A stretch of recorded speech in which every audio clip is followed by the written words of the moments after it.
Just behind Selfridges in London's West End lies a hidden palace. It has hosted some of the most glittering parties London has ever seen. It was built in the 18th century for the Countess of Hume, with magnificent entertaining rooms designed by Robert Adam. But the aristocracy are long gone. For the past 12 years, Home House has lain empty and decaying. Now, ex-hotel manager Brian Cleavers is spending £12 million to transform the crumbling mansion into London's first five-star private members club.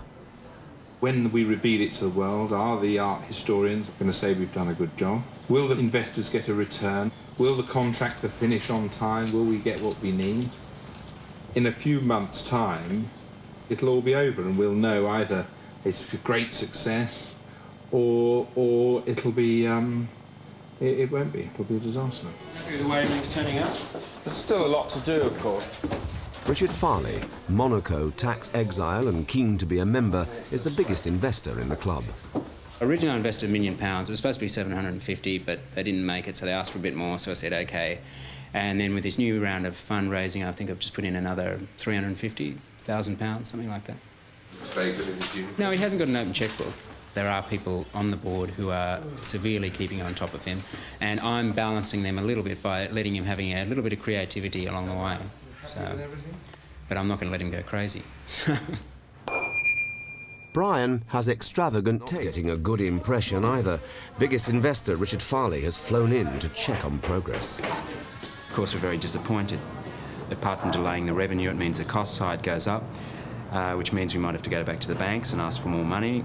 And that's always difficult, or we might have to go to the shareholders and the price would be lower than if it was a sort of linked to success, because it's linked to a slight failure. It means the price would be lower than otherwise. So it's not good in any respect, unfortunately.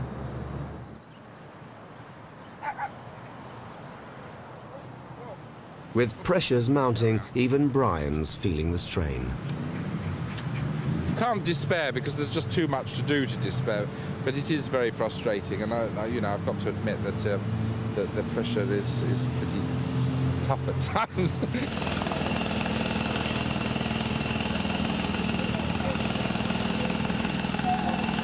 Which was very nice. Yeah. I thought the house was actually buzzing last night. Was. Those items... Richard Farleigh, the major shareholder, has turned up to see how his latest investment is doing. The membership's going quite well? We're at 668 as of yesterday. We were expecting to be at nearer 1,000, assuming we had opened when we were meant to open. I think the next 3 months is obviously going to be crucial in that, but... Why are we held up by so much? Lifts, lavatories and joinery. And all of them have considerable knock-on effects. You know, we had hoped that we'd be able to get the restaurant open up in November, and that's what our recruitment drive was. And I think the fact that we weren't able to get open in November or even late November means that, you know, a lot of people haven't joined because they can't use the restaurant. We're at our darkest hour now. We've spent all the money. The income is not as much as we'd anticipated. It's so frustrating for us all. It costs a lot of money by the thing being delayed by 4 months because you have all the running costs and no income. I'd really like to get the thing open, to see it kicking over, to see it being used. So this will be the real centre of operations, huh? Yeah. Richard and the other club members will have to wait another few weeks before the builders finish and the bar opens. Oh, yes. Isn't that beautiful? The restaurant is now ready for business. Please. Yeah, go on, have a seat. How's that? Lovely. Where's the menu?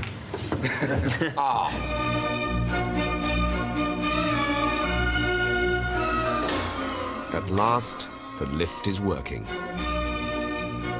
The bar and the restaurant are open. Membership is now up to 1,000, and the club is finally making a profit.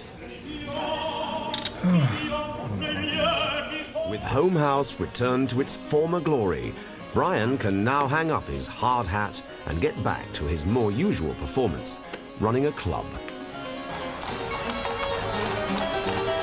His restoration comedy is finally over. Oh, look!